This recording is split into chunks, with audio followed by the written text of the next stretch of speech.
Boo! Well, happy Halloween on this edition of Tuesday Museday around the world.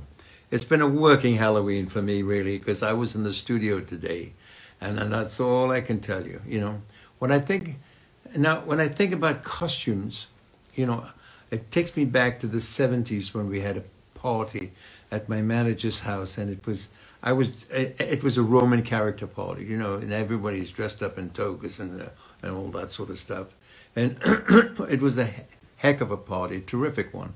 And I know it wasn't Halloween, but it's one of the greatest parties and costumes I've ever been at. Well, you know, I've been back now from my overseas travels for a few weeks now. And it was hard to get back to the everyday routine because I was terribly spoiled in the Philippines. Let me tell you, for the first time in 20 years, I had a holiday. And I went out for a couple of weeks early, and took in the sunshine and the company of friends. I got a chance to work out and write and eat fresh seafood, and I saw a couple of shows, which was great, you know.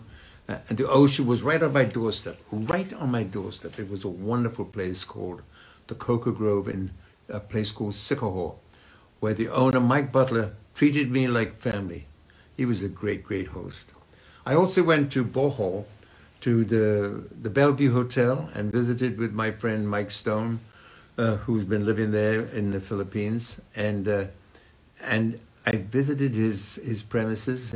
I saw his dojo on the waterfront and his house, and saw many pictures of us in our early days, in our early years. It was such a memorable occasion.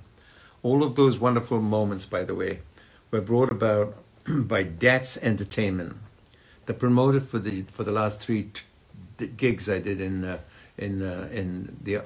Philippines. It was totally amazing. Everywhere I went, I was greeted and treated royally.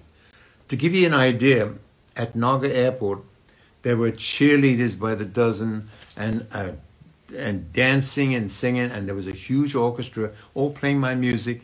And for me to see this, you know, they were all on the tarmac of the airport. For me to see this was such a thrill, you know.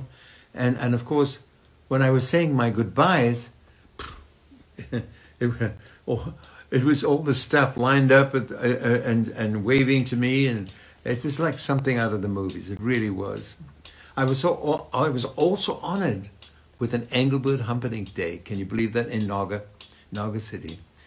But so I'm going to say my thanks to DATS Entertainment and their staff for their generous hospitality and a job well done. In the meantime, boo! And remember, next week I'll be around, so I'll tell you, remember, I love you. And I mean that from my heart. Bye.